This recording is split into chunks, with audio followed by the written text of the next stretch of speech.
for those of you who are here for the first time for our P3 strategy series, which is public-private partnerships, how the government invests in the economy and how it partners with the private sector to build stuff and pay for stuff in really unique and creative ways. We've done one on infrastructure. How does a city like Long Beach do a $600 million civic center replacement with zero debt? That was our first one. And then, of course, we had Dave Cafaro, who's the president of the Irvine Chamber, here presenting the innovation report and how a private organization like the Chamber of Commerce and its businesses partner with the city of Irvine and the government, not only to do research and development, but to create communication and build a bridge between public and private sectors to advance innovation. You can actually watch all those conversations online. Those are not live streamed. We usually have a smaller group for our recordings. We have some questions and answers, but we are able to post those conversations. Please watch those if you're interested in those kinds of topics. And I think we have a couple more exciting P3 strategy series events coming up in July. And then, of course, all the way through the fall. You can go online and find the upcoming agenda. So I'm going to introduce Arnab Pal in a moment. But before I do, I want to make sure that those of you who don't have a sunstone, that you leave today with at least one, if not two sunstones. So the sunstone, I often get asked, what's the deal? I always see these pictures of you holding up the sunstone. And the sunstone is actually a part of not only my family's history, but the sunstones was used by my ancestors, the Vikings, who would go on ventures. And they would go to unknown places on these very scary ventures and sometimes get lost at sea. And they had to figure out how to reorient themselves. So those of you who are founders or investors or entrepreneurs, you could probably imagine that sometimes when you're introducing a new business venture, it's kind of scary and sometimes you get lost. So the sunstone we use as a symbol to help with navigating and remind you that we're here at Sunstone to help founders, funders, friends navigate those ventures. So when you leave today, take two. Take one for yourself so that you always have joy and energy and can navigate whatever venture you're on. And take one for a friend and give it to them so that they know you're there for them. Because we have three core values. Investment, we're investors. We believe that your bank account is a boring place for your money. It should be out there creating and building things. Number two, we believe in entrepreneurship, that problems are opportunities for entrepreneurs to solve, and that through innovation and entrepreneurship, we can solve the world's biggest problems. And then finally, community. What we're doing here today, we provide community to connect people who have big ideas and people who want to invest in those ideas. So I'm going to introduce Arnab Pal. Arnab and I have gotten to know each other over the past few years through mutual friends. But recently, one of the things that Arnab was doing that I thought was super cool, he was at the Department of Energy. And you want to talk about public-private partnership. Arnab was overseeing a portfolio, which I'll talk to you about. I think it ended up being over $60 billion of loans that Arnab and his team at DOE were investing in clean energy transition. And they were putting out these loans to stimulate private investment. And I don't think that many people knew that this was even happening. But the government, the federal government, is the biggest investor in emerging industries and innovation. And oftentimes, we don't realize what's happening. So Arnab is going to talk to us a little bit about just this recent investment that the federal government was making through loans and loan participation in the billions, tens of billions of dollars to move clean energy infrastructure forward and power our economy so that the private sector would come along and invest. So Arnab, I'd like to bring you up. I'm super pumped because he's got a Sunstone Cities polo on today. But I'm going to hand over the microphone and give you the chair to talk a little bit just about the experiences most recently with the DOE and the work you were doing with the Inflation Reduction Act. John did not pay me to wear this shirt. I chose to wear it. It's an awesome polo, by the way. Yes. So thanks for having me. I'm trying to figure out where I should start. So I think what I'll do is, we got 10 minutes. So I'll spend like a minute on my background, 2 or 3 minutes on DOE, give you guys like a quick update on where things are at with energy policy in DC, and then maybe spend the last like 3-4 minutes talking about deploy action and some of the stuff we're doing going forward. Does that sound like a good use of time? That's perfect. Okay. Perfect. So as John mentioned, my background is at the U.S. Department of Energy was my last job. I was a principal advisor at the Loan Programs Office. We diligenced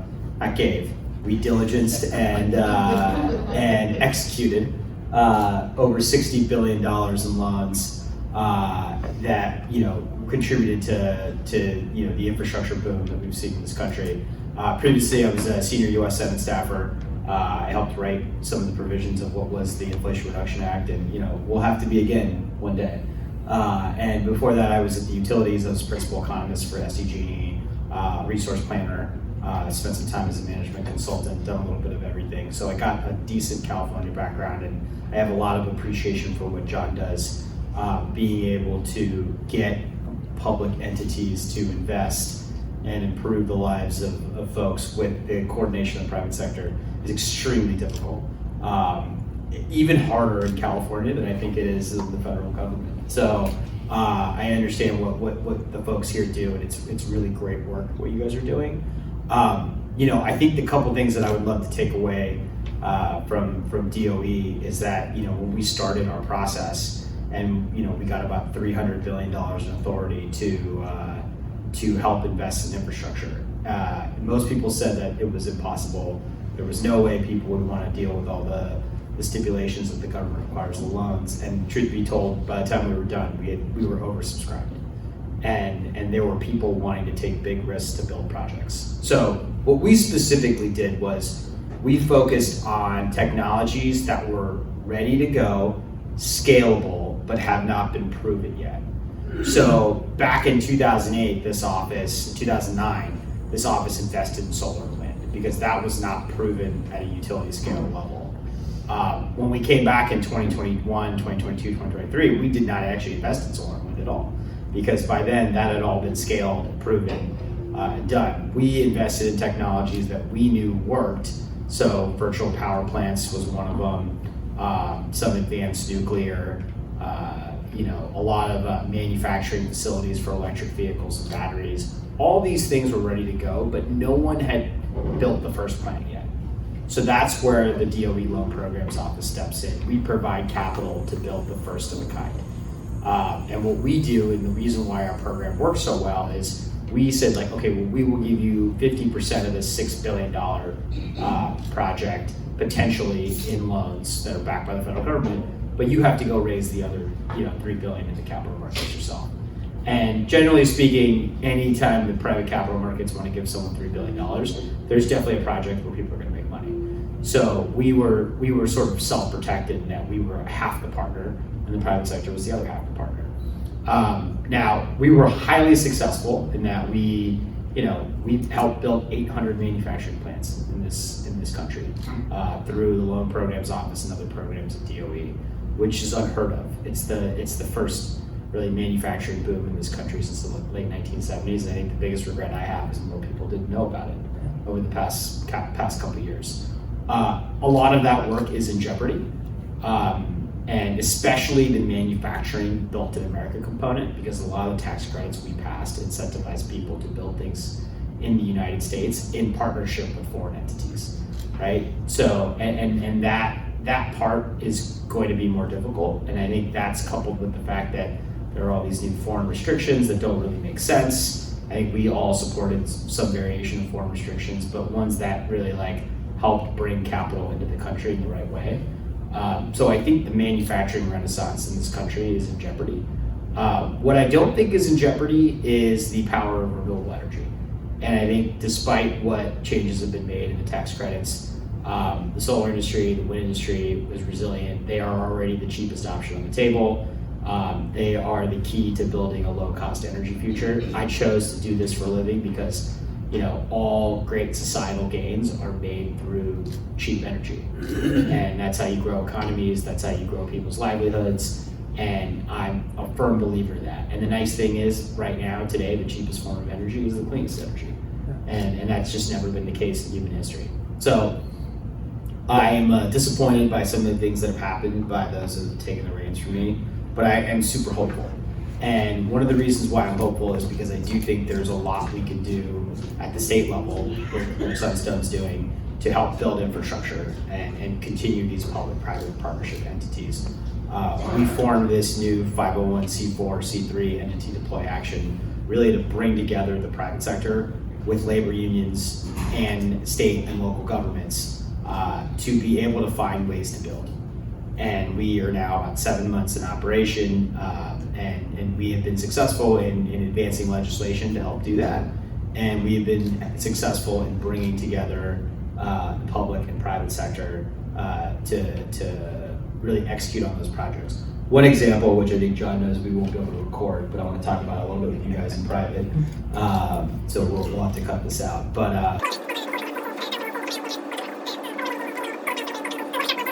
But yeah, a little teaser on what we're doing, and yeah, I think there's a lot of great opportunities to be done at the state level. I think we're still in the midst of this huge energy and infrastructure transition, which I think is going to be greatly beneficial to all human beings, and we have to kind of stay in the right direction on it. And I think it'll impact housing. I think it'll impact the technology sector, especially with AI and load growth.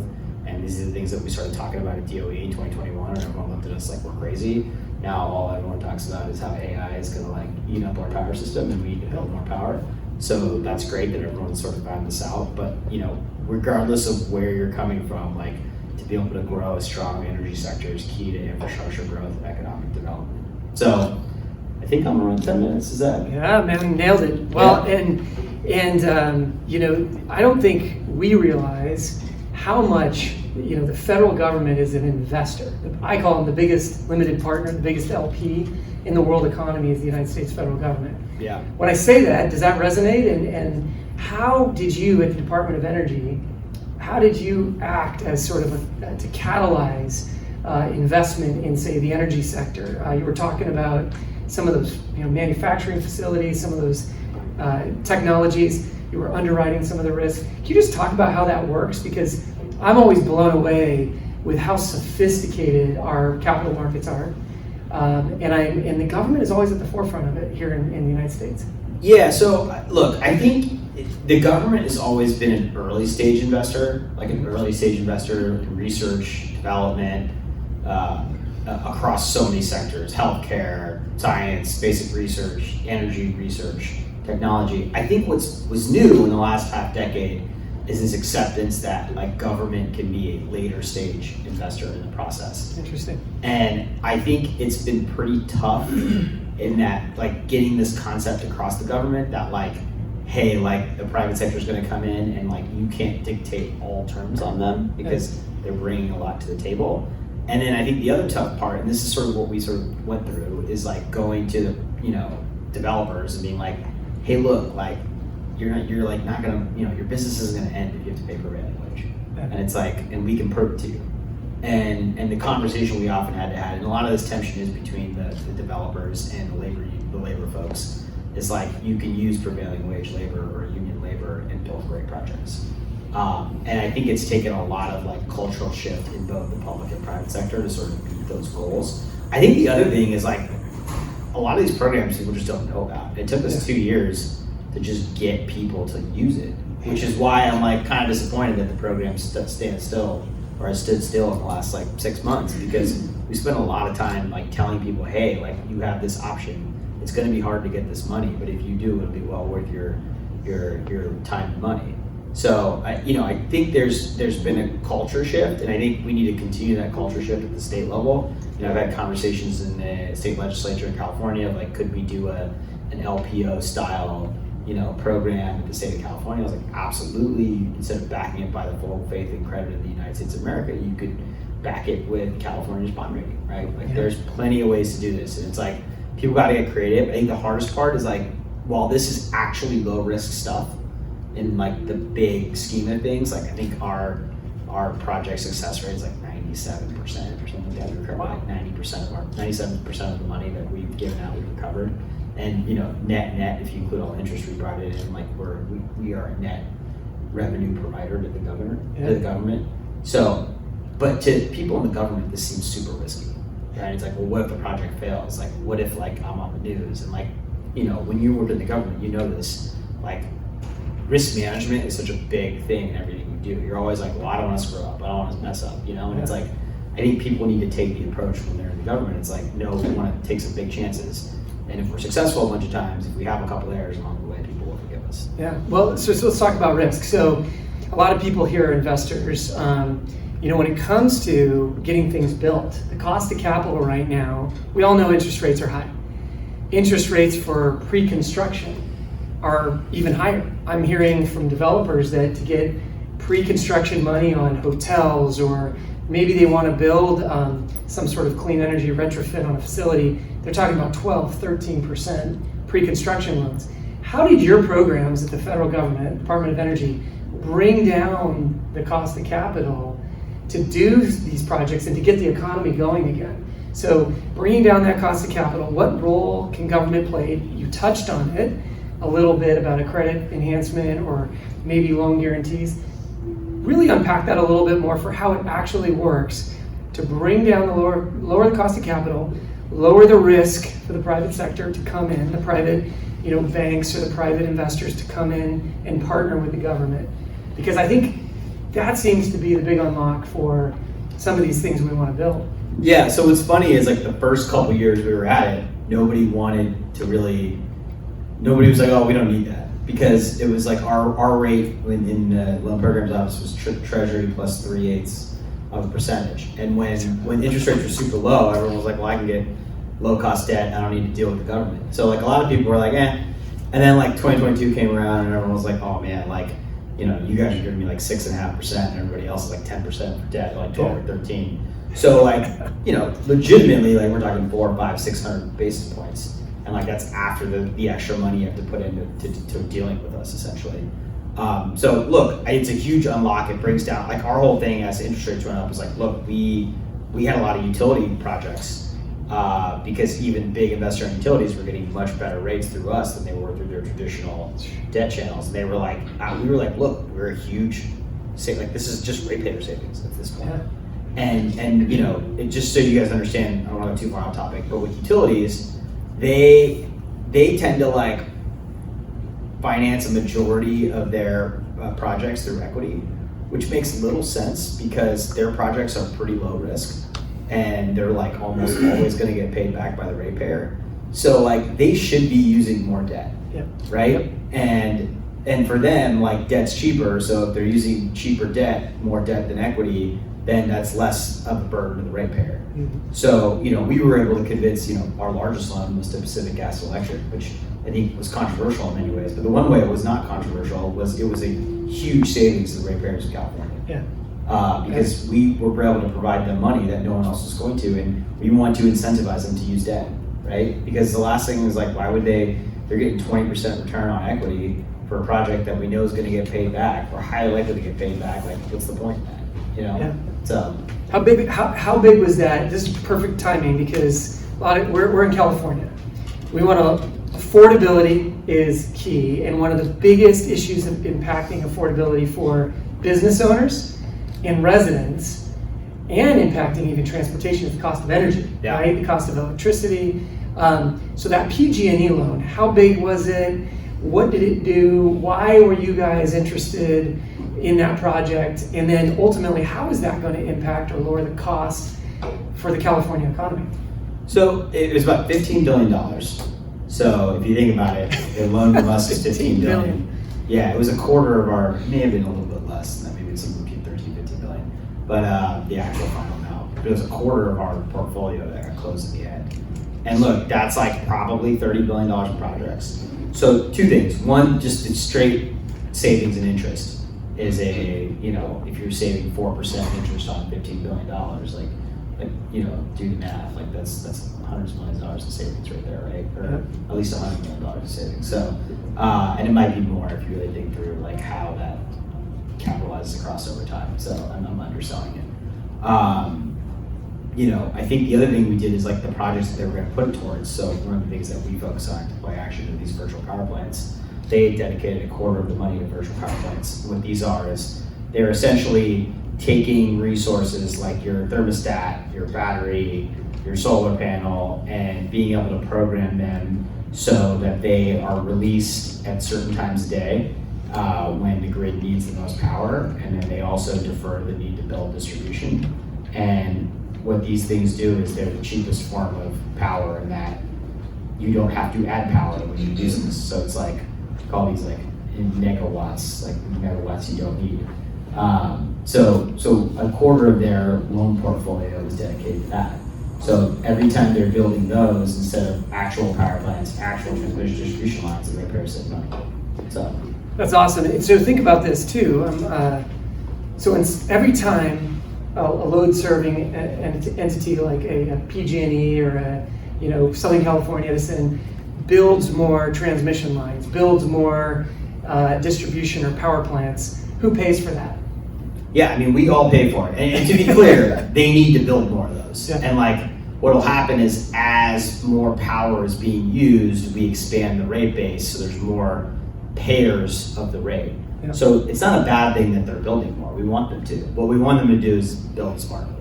Yeah. So like when they have a distribution system, we want that distribution system, and for those of you that aren't energy nerds, distribution system is like all the power lines from your house to a substation. And then all the power lines from a substation to a power plant are transmission lines.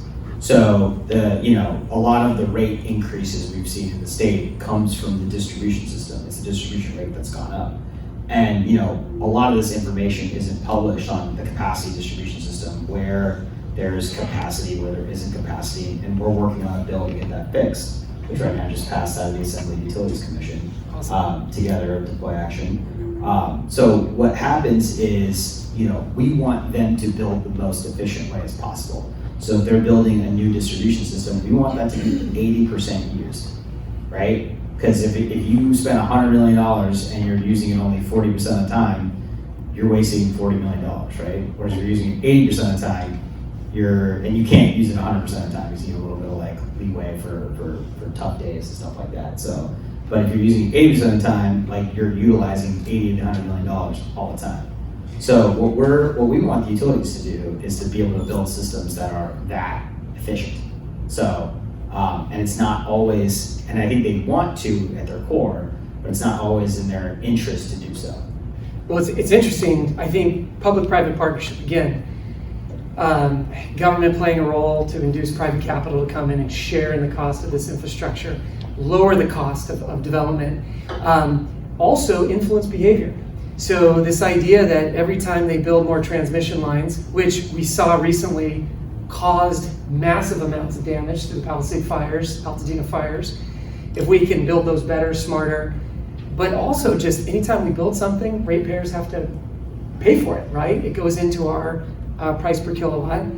So tell us a little bit more about how you're trying to nudge, whether your former role at DOE or through this legislation, for us to use things like battery storage, AI, using the existing infrastructure more efficiently so that we can keep costs down for ratepayers through public-private partnership. Yeah, so a couple things first. So it's like, we're gonna always have to build transmission lines, because as the economy expands, we need more power. And a lot of what we see from the buyer perspective, or across the state, I think the utilities are an easy punching bag. And I think there's ways for them to be better in all these endeavors. But I also think we are in a climate changing world where we have conditions ripe for fire, and anyone who would own those transmission lines are going to be at risk of a fire being caused. So I want to be fair in how we sort of assess all these things.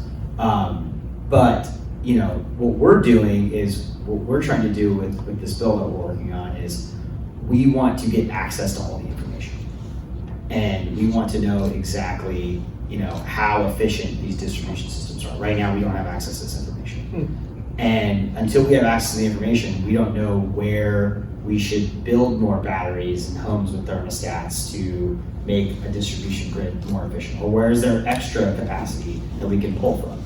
So we want to do that. And then the other thing is, the utility commissions have these arcane rules where they value a product based on some calculation that they came up with 20 years ago. And the value of these resources change over time. So a lot of these resources, like batteries that are in your building, have what we call not just value for generation, meaning not just power on a day-to-day basis. They have value in the distribution system, but they're not getting credit for that value, right? So we want to make sure they get credit. We want to make sure that there is a transparent marketplace where everyone who's providing value to the grid gets credit for it. And when you do that, you're going to get the best results. So, well, we're gonna see in a few minutes, because after P3 Strategy Series Fridays, we also have Sunstone Connects. We're gonna see two of the most innovative clean energy and energy efficiency technologies that we've come into contact with. One of them, Novell, I think is super cool because they use these these energy boards where you can store energy when it's cheap. Yeah. Maybe when the sun is out and we're getting all this solar, and then they can release it when it's expensive and even sell it when it's expensive and actually make money with their building. So these are the kind of technologies that are now available. When you were sitting there at the DOE in Washington, D.C., looking at $60 billion in loans, trying to decide which technologies to invest. I don't actually look at the money, just You're looking at the loan package. Yeah. So first, who's leading the way across the country? Which state or states are leading the way when it comes to being way ahead on energy diversification, resiliency, cost, etc.? And then second, tell us what are the one or two coolest technologies that you think you saw that is going to have the biggest impact on the future of our economy and our environment? Yeah, so I think who's ahead statewide, it depends on what the definition of ahead means. So I'm not trying to cop out an answer. In some ways, Texas is far and away ahead, and that they really know how to maximize people's ability to put power on the grid, right? Okay. They have a system where it's easy to put power on, and the renewable developers want to work in Texas. And the most solar in the country is in Texas, right? So Texas is a very unique grid. Now on the same side, it's more a free market approach, so I think there's on the back end, there's more risk for failure, and I think we've seen that a little bit. Seen that a lot, yeah. So I think that's Texas in a lot of ways is ahead. I think California early on had the right policy structure, and I think now they're sort of falling behind and need to get back to where they are. But I think it's doable in California. I think there's a lot of regulatory capture that needs to get fixed. If you look at the municipal utilities in California, especially DWP and SMUD, they are clean and extremely cost effective. Yeah. And we ought to be looking at what they're doing because it's clearly working. So, I think there's people that are ahead and behind it everywhere. What was the other part of your question again? With 1 minute remaining, Okay. what is one or two of your favorite technologies that you saw that you think will have a huge impact on our energy prices, availability, and our economy? Yeah, so look, there's 18 answers to your question, but I'm gonna I will stick to one, and they weren't a DOE company, but one that we've worked with is Span.io, which has sort of created this electric panel that you can put in your house that, and I'm not gonna go into technology because I'm gonna totally butcher it. What it basically does is it prevents you from having the need to upgrade your own electric panel internally, which anyone who's trying to do stuff to their house and I got an EV charger, I'm looking at getting solar and storage, and it's well, we need a sub panel upgrade this, and panel upgrade that, and there's a 6-month wait for you to get a panel upgrade. It's a lot of work. It's permitting, it makes you want to be yeah, I just don't want to do it. Yeah. So Span has sort of created this product where they've made it so where you don't need to upgrade your panel, right? And you can add in all these devices. And it's, from a user perspective, it is going to remove the barriers to adoption. And they've been out for a while. They work with us, so I'm not trying to be shameless and plugging, but I think it's a really cool technology, and Arch, as the CEO, is a fantastic guy who's been at it for many, many years. So I think they're one of the key unlocks to this virtual power plant stuff that we've been talking about. Do you think Span would come and present on the Sunstone stage? I mean, I'm sure if you ask nicely, you can start to put yourself down here. Hey, we only want the best. We want the best. Well, we're moving to questions and answers. So we'll open it up to those of you who are dying to ask Arnab a question.